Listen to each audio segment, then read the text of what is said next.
16 million barrels of oil, 83% of the liquefied natural gas bound for Asia. This is the largest single energy dependency in human history, abruptly severed at the source. Western headlines focus on the spot price of crude, but in Tokyo, Seoul, and Taipei, defense ministries are watching something much darker. They are watching a handful of cheap drones and naval mines effectively shut down a 21-mile-wide maritime bottleneck. The Atlantic Council identifies this Middle Eastern closure as a live rehearsal.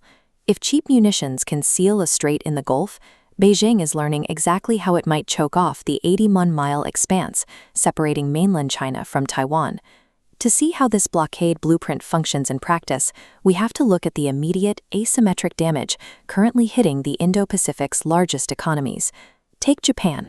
The world's third-largest economy operates on a knife's edge of energy dependence, importing 97% of its oil and 98% of its natural gas. Tokyo maintains a strategic petroleum reserve. At current consumption rates, those stockpiles buy the country exactly 150 days of normal operations. Once those 5 months run out, there are no overland pipelines to tap. The entire supply chain requires open water. The moment maritime shipping stopped, spot LNG prices spiked to nearly $20. Qatar declared force majeure at Ras Laffan, erasing a fifth of global supply overnight, forcing Japanese utility companies into bidding wars against Europe and South Korea for every single available cargo ship. When that 150-day clock hits zero, the manufacturing base shuts down. Toyota, Honda, Nippon Steel, the industrial engines of the country, freeze in place.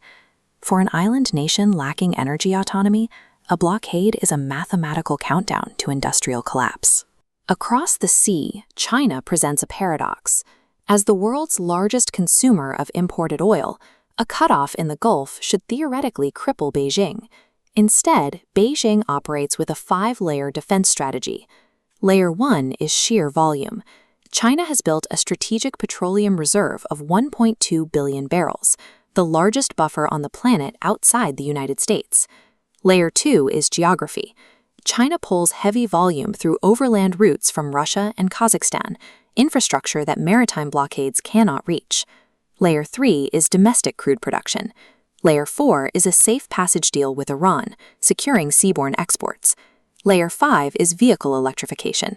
With half of new car sales now electric, Beijing achieves structural demand suppression, reducing its long-term reliance on imported fuel. The result is a stark strategic divergence. The same geographic chokehold that starves an American ally is being manageably absorbed by Beijing. This reality inevitably points to Taiwan. The island relies on the same vulnerable maritime supply lines and faces the same geographic isolation as Tokyo. Inside Taiwan's sprawling semiconductor fabrication plants, companies like TSMC manufacture the silicon that runs the global economy. Those plants run entirely on imported energy. The Hormuz shutdown acts as a proof of concept. Beijing now sees that it can execute a maritime blockade, survive the resulting energy shock, and wait while its adversaries run out of fuel. That realization is sparking quiet panic in the defense ministries of Tokyo and Seoul. Leaders there are beginning to ask hard questions about the utility of their current security agreements. A superpower's military umbrella offers little protection if it cannot guarantee the physical energy deliveries required to keep a host nation's power grid online and its factories running. The disruption in the Gulf has exposed a shift in the Indo-Pacific. While American allies calculate their remaining days of fuel, Beijing is relying on an energy corridor that maritime blockades simply cannot reach.